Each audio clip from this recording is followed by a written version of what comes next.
घरनं कुठलाय तुम्ही तिथं अजून तिथं जाता फोटो काढताय का? चला बाकीचे रे, इधर आगे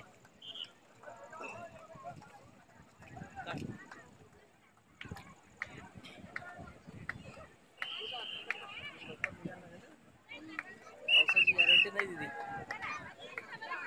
पूर्ण ते ब्रिज वर पाणी गेलंय. मी शूटिंग करतो. ब्रिज वर पाणी गेलंय ते. तुम्ही उभे राहायचं इकडे बघा.